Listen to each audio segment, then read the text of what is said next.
Okay, I guess we're live. Are we live?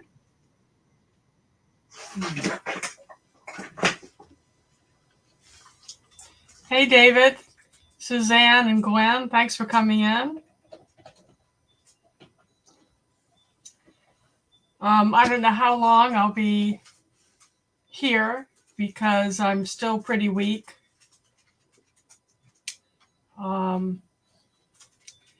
So in a minute here, Charlie's going to come join me. So maybe we should give people a little bit more time to come in. I want to thank everyone who is here because I know after being absent for a month or more, probably lost some interest. But people will be back, right? Yep. My numbers are starting to come back up from where they were when I first got back. But I do need help getting my hours back up. So if you don't mind sharing this or sharing my videos, it would help me. I'm also going to talk about my experience on the I Died channel in a more spiritual way, I think. Because this was yet another near-death experience, right? Hi, Riken. Thank you. I need the prayers. I really do.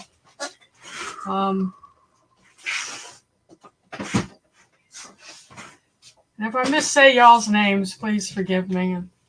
There's Charlie kind of hovering over my shoulder. And I wish you could see the cat. He's at the window, the one that's over my shoulder here, Brucey the garden cat. I'm gonna go let him in. You're gonna go let him in? So, before we get started with my illness, whose garden is growing good?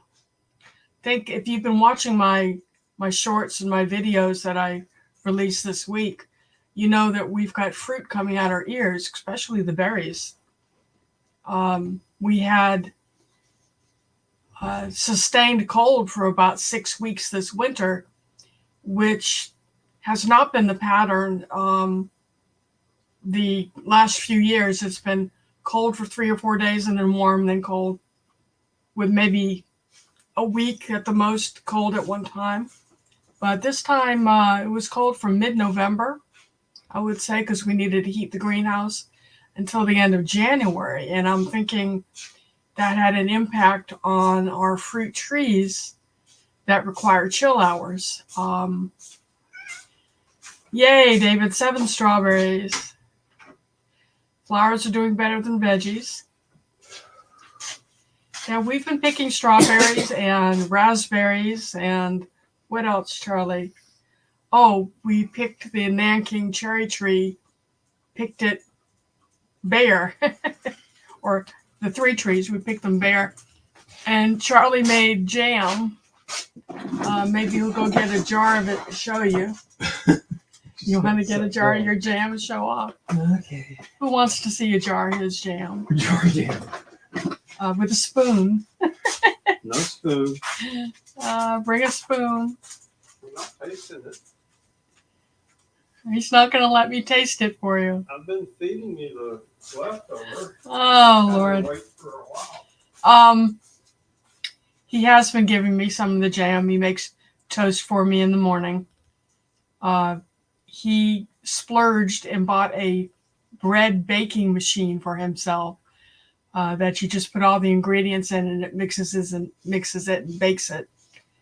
And then I've got homemade Charlie baked whole wheat bread with this jam on it. Yeah, Suzanne, it is, isn't it? And David has good crops of garlic, potatoes, raspberries, strawberries, onions, and kale. Let's see. Well, Suzanne, you're way way north of us, aren't you? This is his Nanking cherry jam. It's really good. It's sour and sweet. And we've been gardening. So my fingernails are dirty. I just noticed that when I put that up to the camera. 5A, yeah, we're 8. When they redrew the zone maps this year for us, they put us at 8. Yeah, but I think we're really 6. Charlie thinks we're 6, given the winter we had. Colder. But how many of you saw his film on his nectarine tree that was covered in fruit? We were so excited. Then we went out the other day after a really good windstorm, and it had dropped all but 3 of the fruit. So are we going to get any nectarines? I have no idea. Yeah. So anyway, we've got videos out there. They're shorts with, the different fruits, and then I put one together, stringing all the shorts together. So in case someone missed one.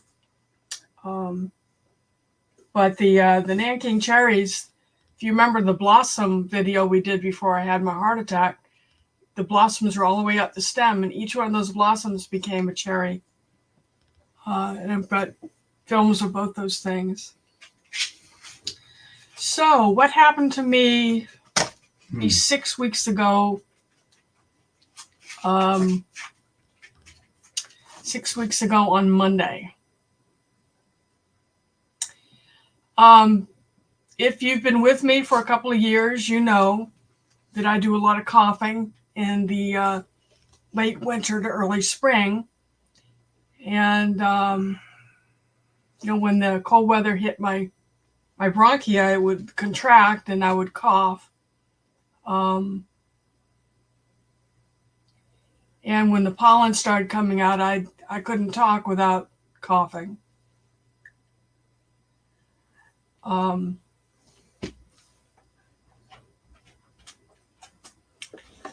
Susan says it's been abnormally warm here. You have volunteer tomato seedlings. Normally the soil is too cold until sometime in June. Yeah, that's worrisome, Susan. Hey, Blind Man Productions, Alfonso, thanks for coming in. Where was I? So I'd mentioned this to my doctor over the last couple of years that it was getting really bad. The cold weather, the lung spasms, and I'd make mullein tea, and sometimes it would work, calming the spasms, and sometimes it wouldn't. So 5 weeks ago on a Monday, we were dropping something off at our house of worship, and they're having services inside, and they said, come on in. And I'm like, I didn't bring my hijab or whatever, because I think I'm having a heart attack. And I said that jokingly. But what I said to Charlie was, take me over to the ER. Let's see if they'll give me an inhaler, because our inhaler wasn't any good anymore. And that's the quickest way to get a prescription. Hey, Big Joe. Welcome. You're new. This is going to be kind of boring to you tonight, I think. But do stick around. Also, thumbs up. If y'all help me out with the algorithm, give me a thumbs up. You going out already? So we went to an ER that was on one side of the town we live in. And I went in and I told them I was having trouble breathing, a little bit pressure on my chest. But I assumed I was going to need some sort of asthma treatment. And of course, I had to take blood, right? Well, they came back about half an hour later, and they looked at me and they say, you've got heart damage. You're in the middle of a heart attack. Oh, Suzanne, can you catch that? Suzanne, the moderator, she's going to zap Big Joe. So, they didn't have, if you believe it or not, they didn't have facilities at that hospital to help me. They wanted to go in and do our cardio catheterization. Charlie, are you moderating? You've got someone to moderate. Yes, I'm getting there. So they put me in an ambulance and took me to the larger hospital that was on the other side of town. And where they went in through my groin, of course. And I woke up after that procedure with them saying, we couldn't put any stents in. You've got 5 arteries, 90% blocked. We're going to have to do heart surgery. And we can't do it at this hospital. We don't have a heart surgeon. So they started looking for a bed for me in a cardiac specialty hospital. There was one in Atlanta and one at the University of Georgia, both about 45 minutes away.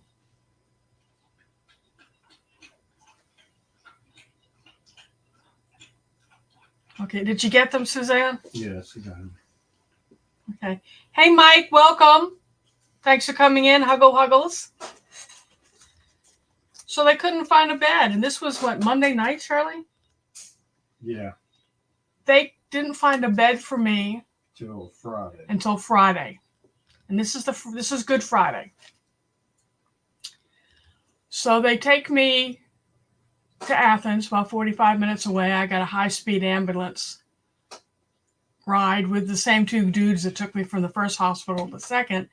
And when they loaded me, they said, "You again?" And I said, "Yeah, we're going to be on a first name basis." I miss you too, Mike. Yeah, that's a troll.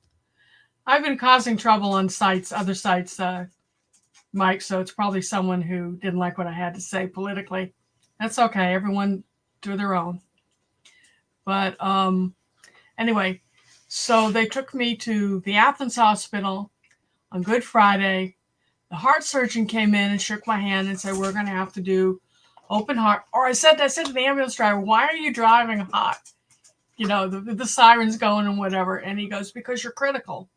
And I'm like, do I feel critical? I'm groggy, but this is critical. If I'm critical, why did I have to wait 5 days for a bed, right?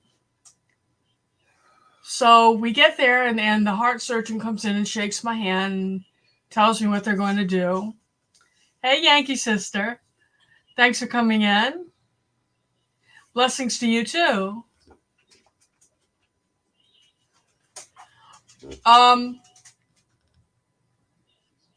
So this is the middle of the Bible Belt.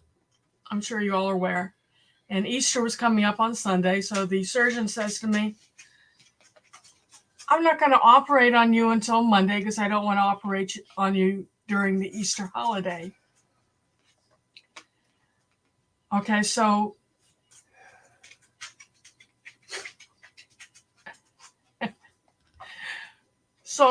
so I'm critical, but he's still going to make me wait 3 days for my surgery. So Monday rolls around and they come and they get me. And I don't know how long the surgery was, 4 or 5 hours, Charlie? Yeah, about 5. About 5.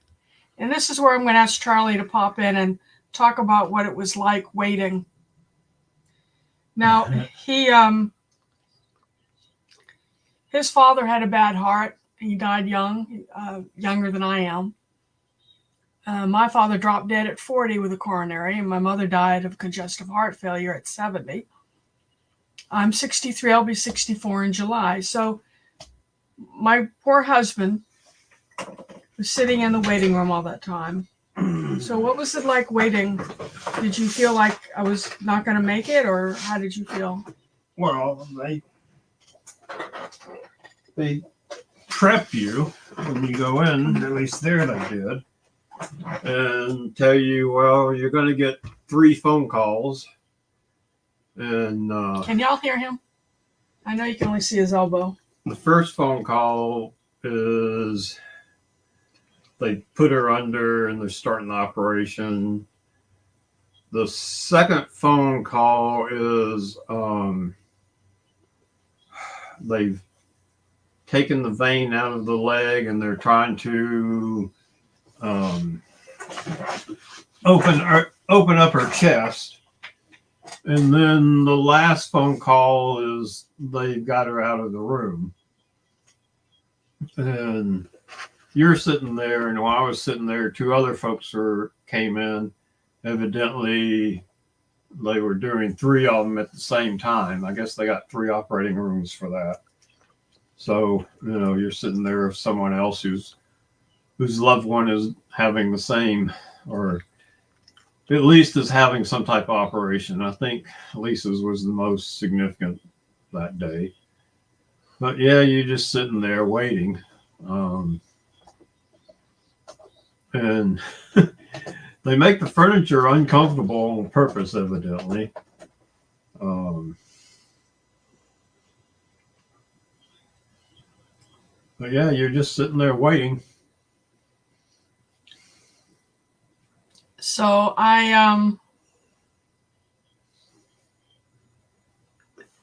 Charlie, you see what David's saying to you? Can't read it from here. Thanks, Charlie, for taking care of Lisa and all the animals. Oh, you don't know the half of it, David. And I'm going to get to that in a moment. I sent you an email. I'll talk about that. So I came out of surgery, and I'm still having a hard time believing this happened. Okay. They had me sitting up. They don't lay you down. They sit you up.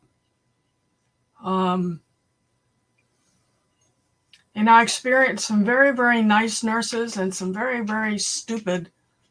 I think they call them technicians. One of them tried to put a diaper on me and I was catheterized. I had a Foley in. It doesn't work. And I was there how long? A week?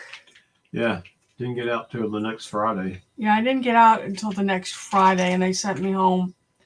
Meanwhile, I've got this one unreleasable opossum. Mm. And while I was waiting for a bed, before I was transferred to Athens, I contacted my very good friend, Tammy. And I said, Tammy, Charlie's going to be in Athens. He's not going to be around. The cats and the dogs, he can put food out and puppy pads down for them and be away for 24 hours at a time. But I need help with the possum. And he was scared of the possum. And she's a handful to reach your hands into the cage. What are you doing? She's like this. She's biting. So Tammy contacted another rehabber who several years ago was getting married, and she had 2 unreleasables, and she asked me to take them, and I adopted them and had them for like 2.5 years. They were already adults, so they probably lived to be 4, which if you know possums, it's unusual. So this person says, yeah, we'll help Lisa out. We'll take the possum so she can, handle her. And because Charlie wasn't going to be home, the lady that I featured was it last fall, David? Thank you, Yankee Sister.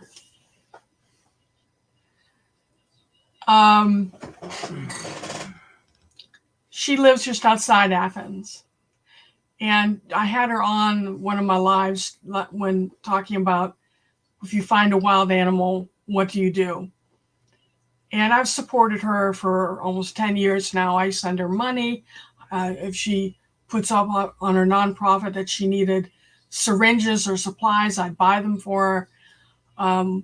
She would call me and convince me to take more babies and coach me. I'm not very good at math, so she'd help me figure out dosages. If she couldn't get in medication, I know where to get medication. We worked as a team. And I asked her, could you please let Charlie drop the possum off with you, and this other person will come get her. So Charlie did that, and 5 days later, I started getting texts from her saying, you need to come get the possum. I said, didn't you give it to this other person? And she's like, not yet. So then I'm calling the first person saying, what's going on with the possum? Here I am. I'm on morphine, opioids. I can barely breathe. I couldn't reach my hands up to my own face. And I'm getting this drama from Susie. So I called the first person, and she says, where's this other person? She was supposed to pick Joy. The possum's name is Joy. She was supposed to pick Joy up. I said, I know. I have no idea what's going on. So we get home. Charlie loads me in the car the next morning, and that was one of the most painful rides. I had to lay back in the car, and I should show you all my scar. Can you see that? You see the scar? It goes down, and it goes about to here. It's still scabbed over.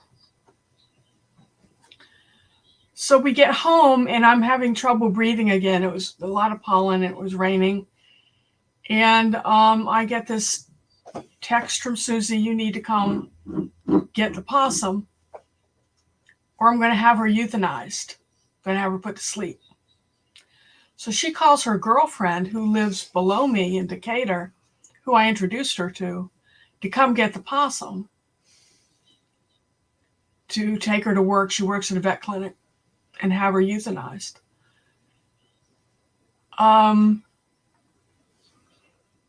Needless to say, I went into a panic. I didn't spend the last year keeping this animal healthy and alive. To have my friend euthanize her because she had too many animals already. She couldn't just put her in a cage. She kept saying, I only have this outside cage. So I'm like, that's fine. Just put her there until this other person comes and gets her. Right? So I'm in contact with the girlfriend who's driving back from Athens. And she says, I will deal with you when I get home. And taking advantage of Susie this way is unforgivable just because you have a little health scare. Does that look like a little health scare to y'all?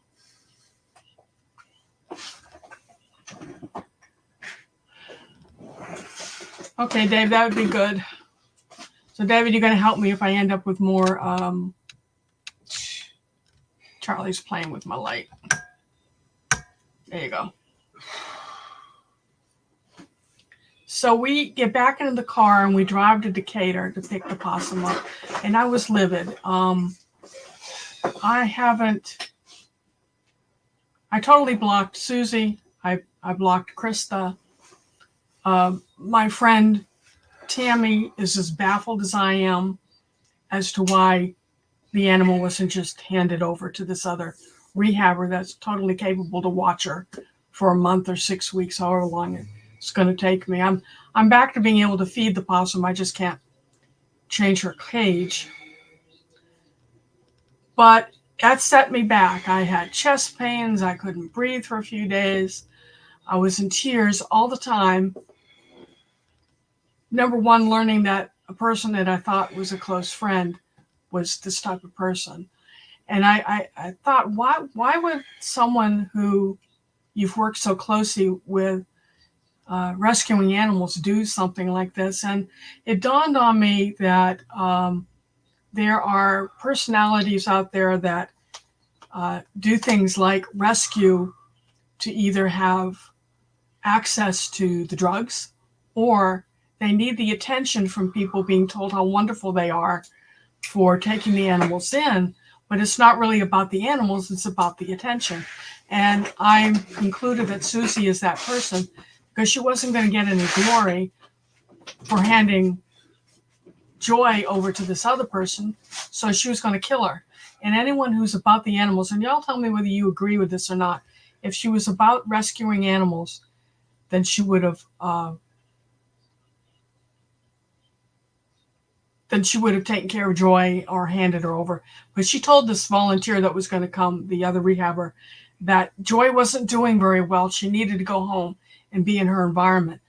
Well, when I got Joy back, she acted like she had been poked at or abused in some way because she was threatening me. It's also, I think maybe I smell different after the surgery, but she's calming back down. So I don't know what Susie did to her, but she wasn't the same animal when she came home. But she hadn't lost any weight or anything.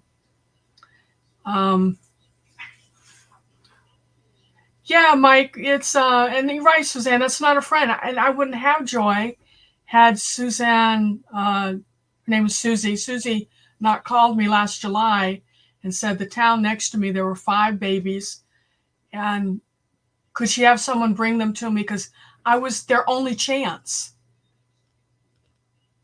I was the only rehabber in the area with the know-how to tube feed or gavage feed these babies that were small enough they needed a catheter put into their stomach to hand feed them.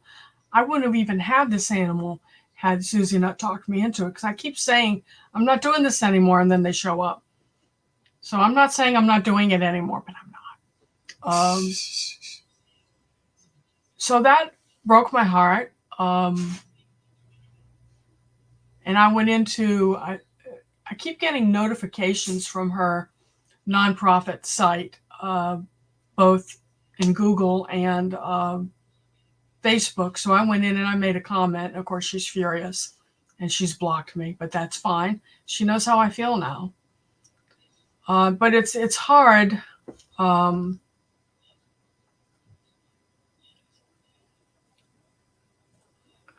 Oh, I'm trying to do something in the wrong screen. Yeah, a childhood friend stabbed you in the back. That's terrible.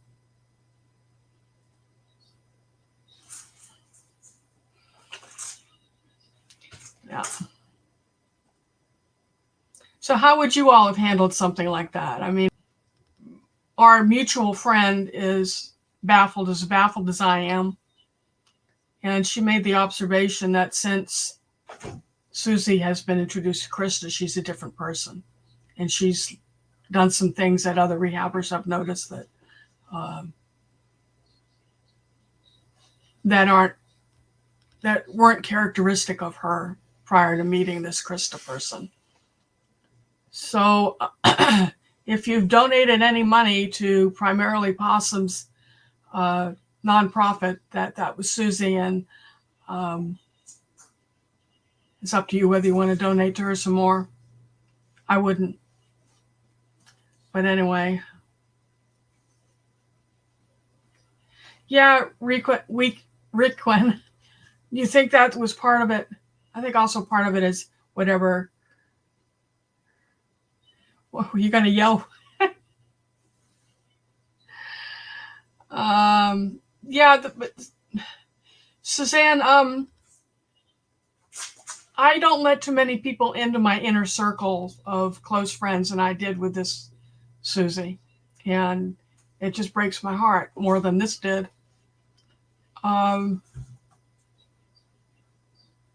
So did I handle that well? I mean, I did confront her in public on Google, and told everyone that it's not about the animals, that she's really about the attention, and left it at that. And she made the comment that she knew I was going to find a way to attack her. That's not an attack. She doesn't want me to attack her. It's just stating it's as it is. She let me down. She would rather euthanize an animal than help it for a few weeks.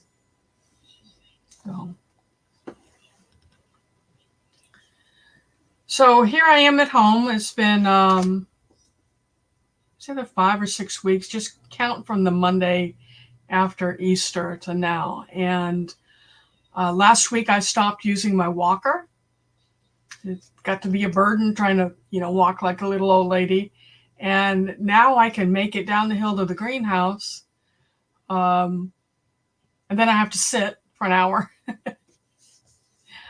I've had to cancel the weekend markets that we had booked 2 a month through the end of June.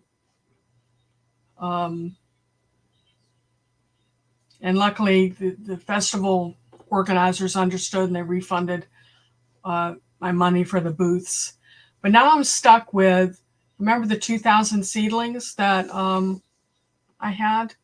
I've got them up on Facebook Marketplace for $2 a plant. And the tomatoes are about sold out and the peppers are starting to sell. But so much for that. Poor Charlie. Charlie has been waiting on me hand and foot. And I wish everyone had a Charlie in their life because he's amazing. And he just can't ever know how much I love him and appreciate him for starting out wiping my butt to he takes my blood pressure every morning and night, gives me my medications. He came up with a data collection form where he writes all my vitals down. So every time we go to a doctor, which seems to be every other day, I'm seeing a different doctor. He brings in this booklet of my statistics and they're all impressed.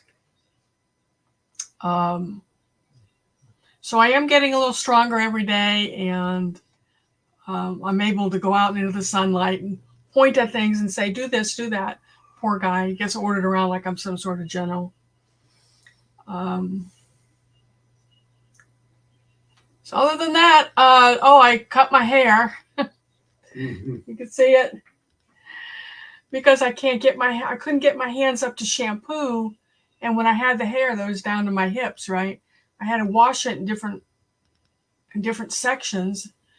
And even when I got so I could get my hands up after the shower, I was too tired to brush it out. And I was getting like dreadlocks.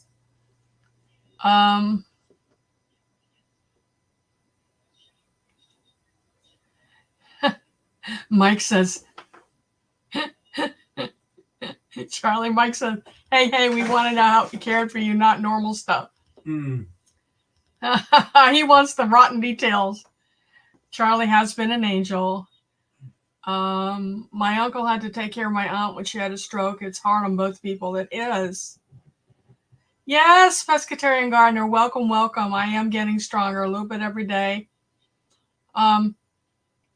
Well, Mike, if you want to know what he had to do for me, picture anything you never want to have to do for your wife, and that's and totally the whole time he's doing it, we're saying honeymoon's over.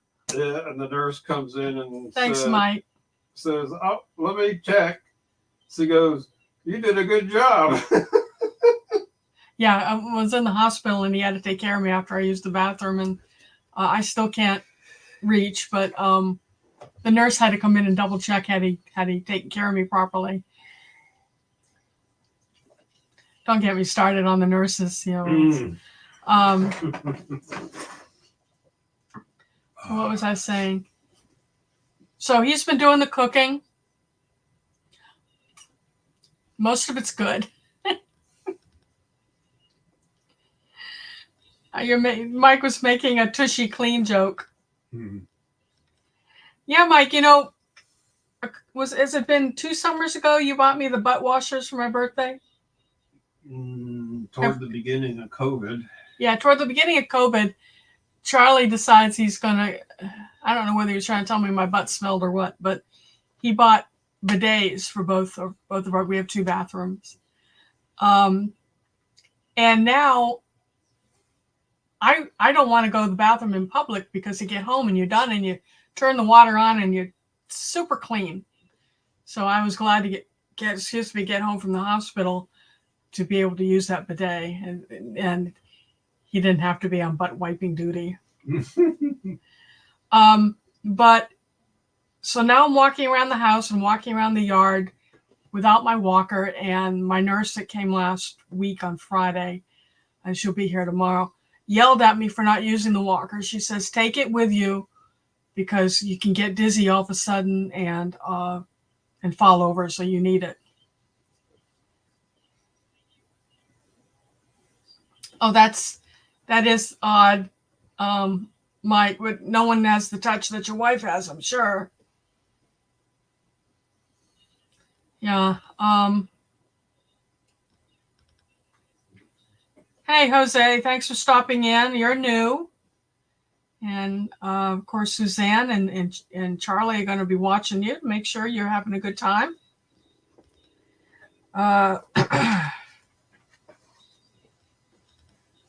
So what was I going to say?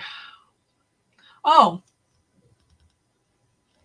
happier things. Today, you know, Charlie is still filling grow bags and we're still transplanting peppers. I want to keep between 1 and 3 of each variety to be able to isolate seed. And Mike, I wanted to ask you, did the seed germinate I sent you? And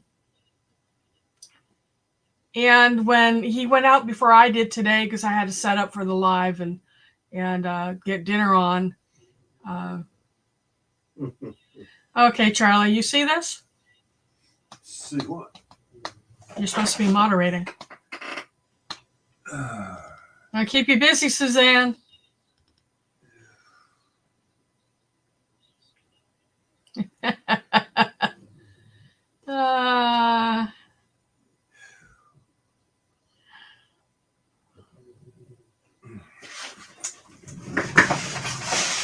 You caught him? You got him? Okay, Mike. Thank you. He came in under another name a few minutes ago. I had a feeling it was him. He's just going to create another account and come in.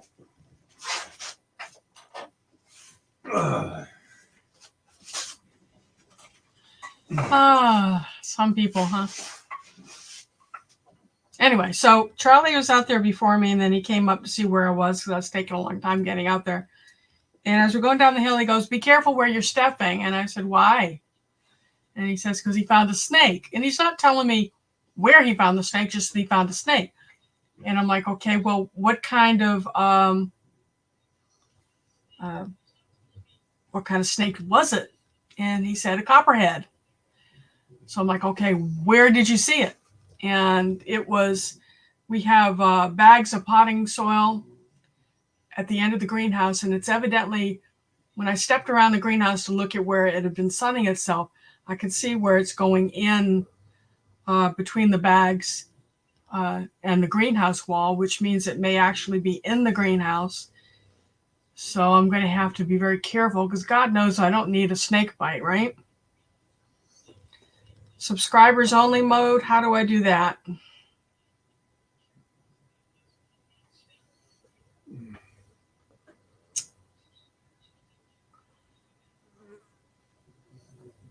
General orientation.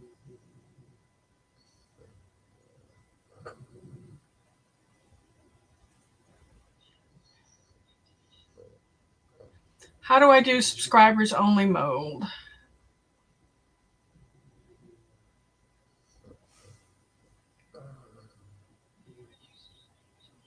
Does anyone know? No. How to do subscribers.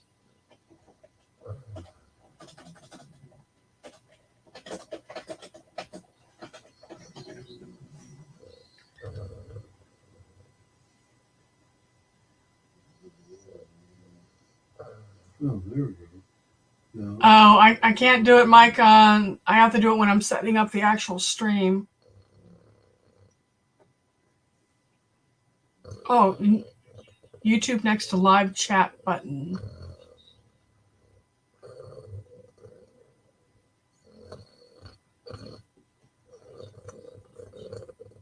Okay, now where's the live chat button?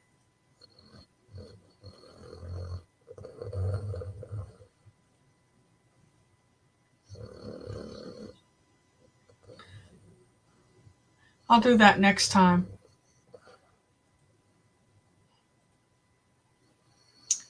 Hey, don't forget thumbs up, please. It helps me, and I need all the help I can get right now with my channel. 7, okay, good.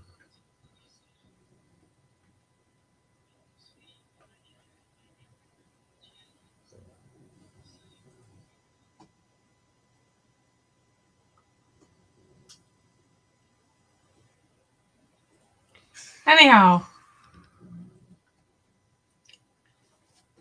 so I've got a copperhead to worry about. I've got probably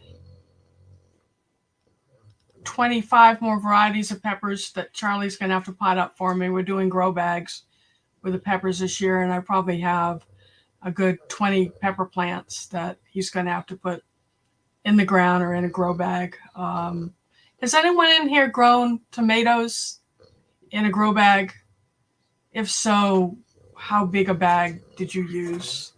Because we had 5-gallon bags last year, Charlie, and they just didn't do really well. 5-gallon buckets, but I don't think that soil is. Charlie doesn't think the soil is good, in but it. so we fertilize more. Yeah, we need to do a weekly thing of fish stuff or something. Yeah, well, the fish stuff is high. Fish emulsion is what he's talking about, and that's how I started my seeds, my seedlings. That they've been eating fish emulsion, and they're beautifully green and healthy. But that's high nitrogen, so we have to get a more balanced thing going. Maybe do some Epsom salt to open them up, and hit them with some P and K. So you used a bucket, Suzanne? That's what we did. 30-gallon, Mike says. Well, that's pretty big. Pescatarian Gardener says she does everything in containers, and her tomatoes do fantastic in 5-gallon buckets. 5-gallon buckets we have. Yeah. Yeah, we've got a bunch of 5-gallon buckets. I can take my shoes off.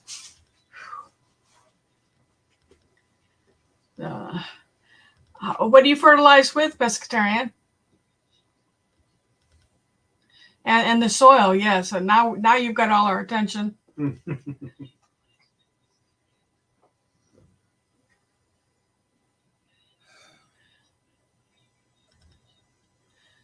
Yeah, Mike. I ordered. Now I have to ask y'all the seeds that I'm sending you from Baker Creek. Does anyone have trouble with germination rates? Because I bought melons and cucumbers, and Charlie planted them, and we haven't had anything in the melons germinate, and it's been 10 days, and we've had rain. I don't know what's going on with the melons. Mike uses fish emulsion and kelp, but you do that in your soil garden or in your aquaponics? Fish tank water when we do water changes. Occasionally chicken poop. Jungle soil. I don't think I've seen jungle soil.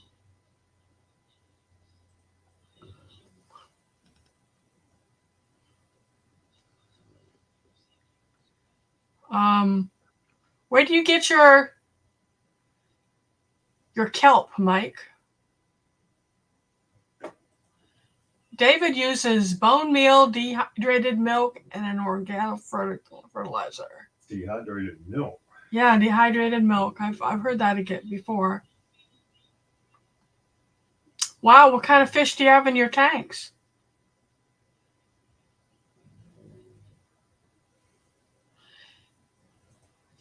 Yeah, well, you know me, I order mostly from Baker Creek, and my pepper seeds I get from Jim Duffy at Refining Fire Chilies.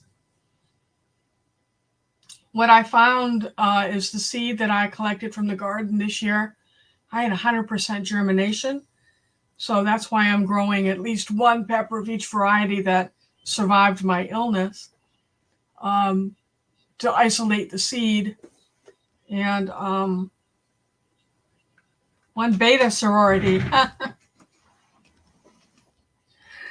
cichlids are cool. It's another thing I was meaning to do. Y'all see this? This is tulle fabric, Tulle. I went to Joann Fabrics and they were having clearance, and I got a whole bat of it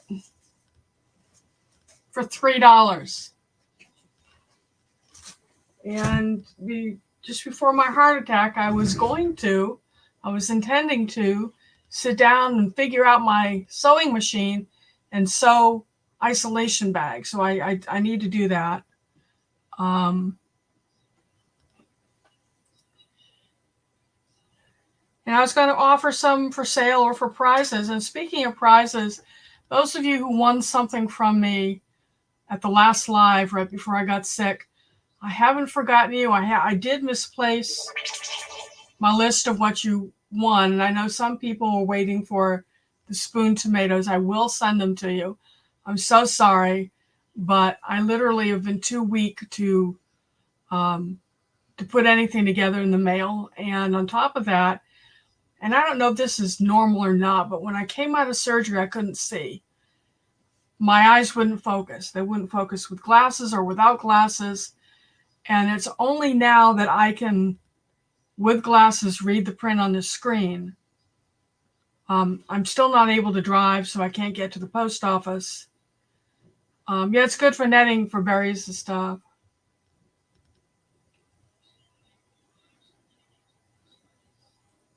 Yeah, I use ProMix, Mike.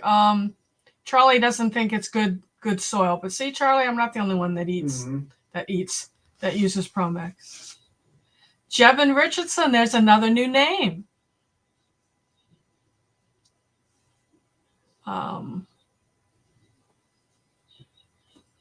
Sometimes my germination from Baker Creek seeds is not very good, but other seeds may be fine. Yeah, I think since Baker Creek has expanded, that they may be sourcing their seeds from people who aren't very reliable. Yeah, normal for surgery, they basically kill you to fix the heart. Yeah, I understand that when they crack you and they put you on the bypass machine, that they literally take your heart out of your body. And my left leg, where they took the vein out, is still sore. You should have seen the bruises. Yeah. You couldn't see any of my flesh from the back of my hand all the way up my arms, down my legs, and of course my chest. And the place where they put the tubes up into you is still very tender. My chest, I can't hold anything other than a pillow. I can't lay down. I can't roll around. So I'm still in the recliner hugging a pillow all night. And I don't know when I'm going to be able to do that.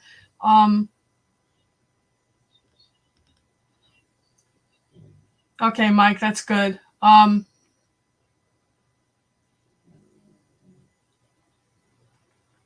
Having a lot of problems with seeds and soil that they bought from Costco and Walmart. And it's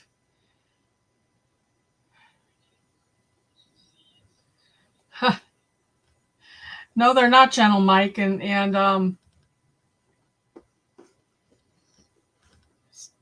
I still, as I say, I'm still having a hard time grasping that this happened and that I can't do what I used to do. And I'm so impatient. A lot of people getting bad soil. Several months, Riquin. I don't have that much patience, and people come over, keep saying, you look so good, you look so good. And I'm like, okay. Tell my body that it looks good.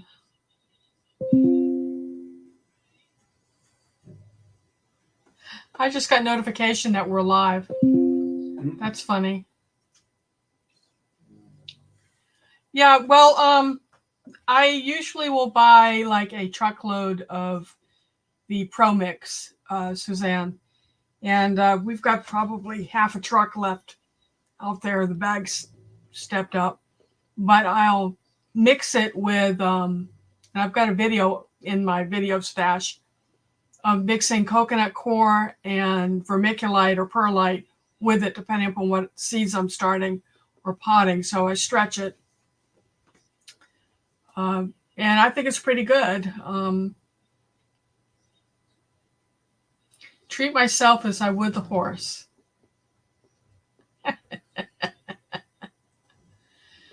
Oh, well, like the horse, I'm kicking the walls. Oh, did you? So tell me, Requin, about open heart surgery and what happened. Hey, Tiffany, welcome, welcome.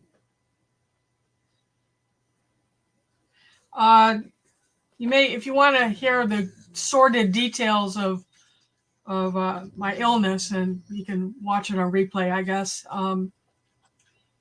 And I lost what I thought was a really good friend that David Gray told me when she was on my a guest here. He told me then that she was a problem, and I didn't listen to him. So,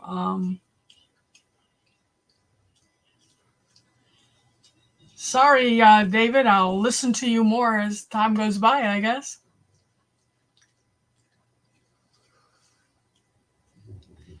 Yeah, kicking the walls. So what are we doing different in our front yard this year? We are experimenting with the hill that had all those peppers. Remember the 96 pepper plants I had in my front yard? Of course, we pulled those out last fall. And was it November, Charlie, that we planted the October, November, we put in, what do you call it? Fava beans. And, fava beans are a great cover crop if you want to rebuild the nitrogen in your soil and add calcium, potassium. You don't have to wait till they produce beans, but you can turn them under and then 2 weeks later plant whatever you're planting on there. But this year, since we like the fava beans, we're letting them produce beans. And Charlie went and put eggplant in between the fava beans, tomatoes, and some of the peppers. And they're starting to drop their leaves now and die back. So we'll probably go in and cut them when they stop producing the fava beans and let them just decompose there on the surface. And just to see if that works, because if that works without having to cut everything down, then we have found a rotation crop that you can have. You don't want a monocrop with just one thing growing in an area. Usually we'll have this polyculture and a symbiosis going on. So, and the other raised beds up front that the last couple of years have done, one year they did the peppers, and next year they did the tomatoes, and I've got like bok choys and wong bok and kale growing in between. This year we planted about 7 varieties of bush bean. Yeah. So we'll have beans coming out our ears this year. I'll be asking everyone when we start harvesting. Beans. I need some bean recipes. Fava, yeah, with a glass of Chianti, right? Hey, Adrienne, how are you? Thanks for coming in. So that's our try a new method thing for this year. We were going to be building a brick pizza oven in back. I don't know if we'll get to that because Charlie has to take care of me and take care of the animals and everything. Our Afghan friend Modir hasn't been out in a month, and every now and then he'll call. And all he knows how to say is, Lisa, how are you? Alhamdulillah. I miss you. How are you? But I know he loves me, and I love him, and I miss him. So we're going to see if he would like to come out this weekend. The trellis with my damask roses that I use for cooking collapsed, so they need to rebuild that. And we'll probably video that, and we'll probably video Charlie making a plant stand, one of those 2-tier plant stands for the grow bags or 5-gallon buckets. And so those are 2 upcoming videos if you want to see how to. I may propagate these roses, or try anyway. They are from Damascus, Syria. They're very, very hard to find, but it's an old world, very fragrant rose that the Orthodox Christians and the Chaldean Christians make into incense that they, you see movies with the priests with the lantern on a chain and they swing it as they go up and down the aisles between the pews. That's the incense that they burn, and it's the rose that they make the holy water out of. Fava, yeah. Fava. Fava bean, says Adrian. Say fava. I say fava. I'm from up north. Thank you. Adrian likes my hair. Well, come on over, Mike. You can borrow the Tandoor. Yeah. So I haven't propagated roses before. I think I'm going to need rooting hormone, but I think this is a good time to try.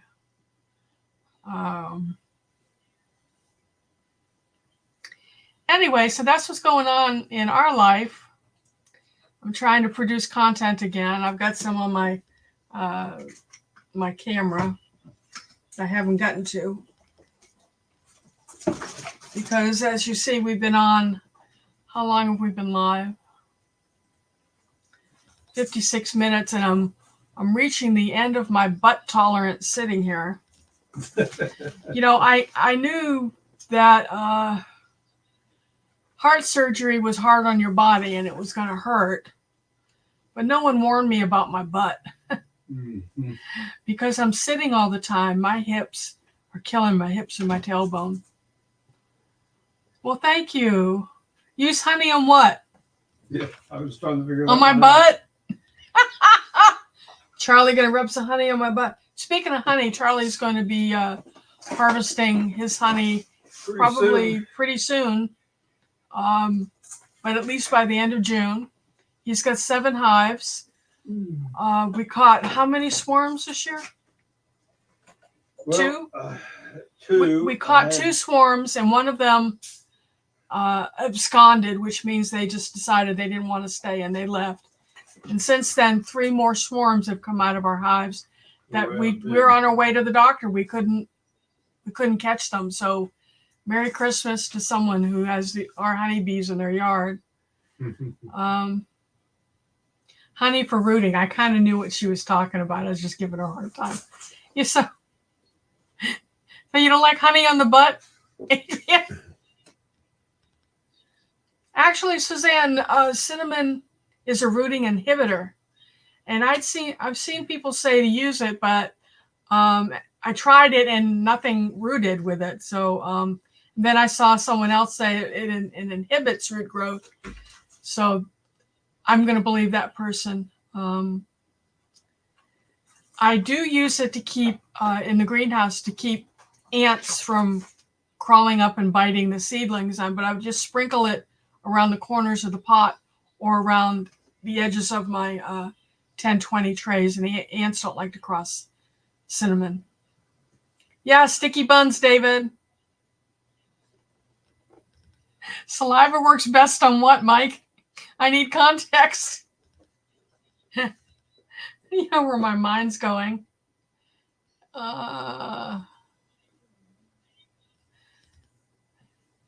But we think we're going to be getting some wisteria honey this year, which a couple of the hives are full of frames that smell like wisteria, and it is excellent.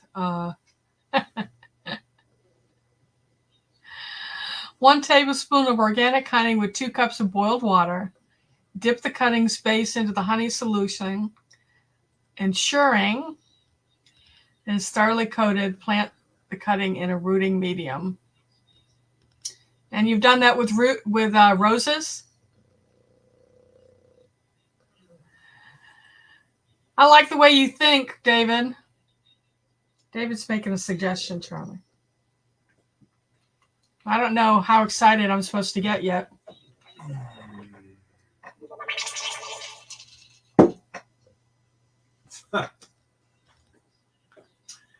Should I ban him? Your mom's friend would do it all the time. Okay, now that my mind's in the gutter, what are we talking about, Adrian?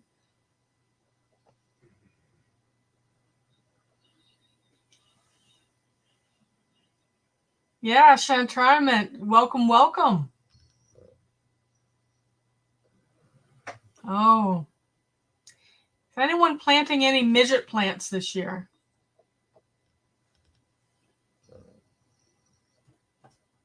Yeah, Adrian, I can't find these damask roses anywhere. I found a couple of rose suppliers that advertise them, but they're sold out all the time.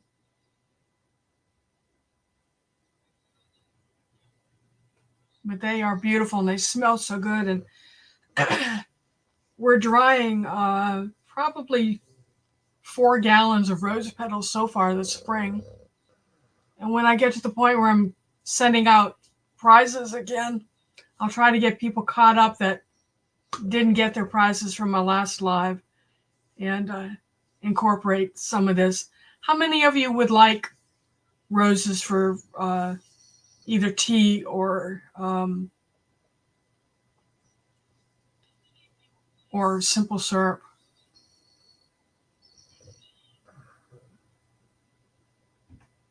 The midget chat? No. Did I do a midget chat?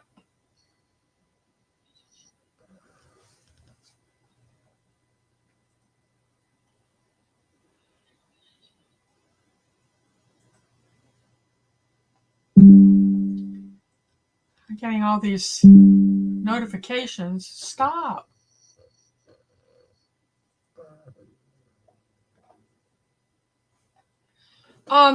I still need to plant my black pumpkins.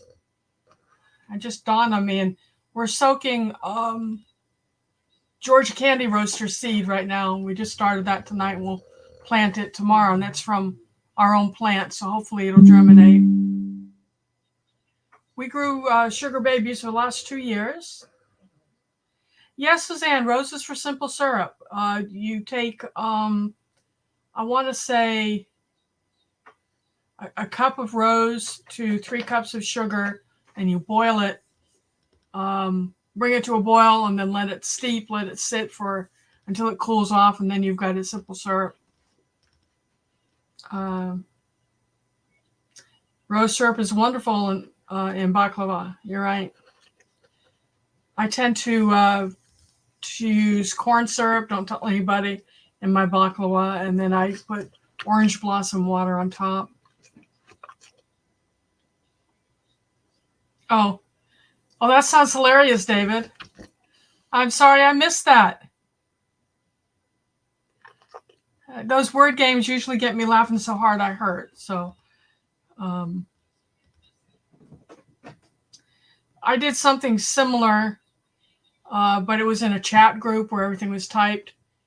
And I remember I was laughing so hard I couldn't breathe. It was, you had to end every sentence with, I'm up in that, all up in that, or something like that. It is funny. So you like baklava, Mike? I do mine with pistachios. Yeah. I want to thank you all for coming in. It means a lot. I'd go back and watch that, Adrienne, but it's just not the same if you can't participate, you know? I might go look it up. Walnuts. Yeah, walnuts make my mouth hurt. Yeah, that's right. With the cinnamon, Raikkonen.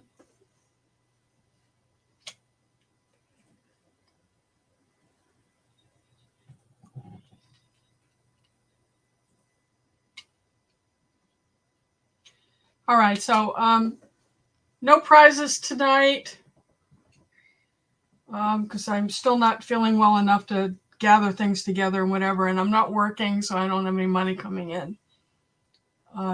So please forgive me. And when's the next one? This is the second one for this month. I should be live on the 30th on the I Died channel. You'll get to hear about all this again. Thank you, Mike. Yeah, everyone, please hit the thumbs up. I love you all. I missed you. It's kind of interesting to me how emotionally attached I've become to people who come by. And I want everyone. Yeah, Charlie is the prize, David. He really is. He is. He's over there laughing. A booby prize. Yeah, that's not the booby prize. Anyway, I love him lots, and I need an idea for his birthday in September. So y'all send me ideas for his birthday. He needs something special this year. So everyone have a wonderful night. Love you all. Thanks for coming by. If you want to hear about the spiritual side of what I experienced, I'll do a premiere on the I Died channel, my sister channel. And I only come online once a month there. And I missed a month. So that'll be at 9 p.m. on the 30th. Write it down so I know I said I'd do it. And until then, be good to each other. And I really mean this when I say, tell the people you love that you love them every day. Because here's an illustration. You never know when will be the last time you see them. Okay? Or what will happen. So thank you all. We'll see ya.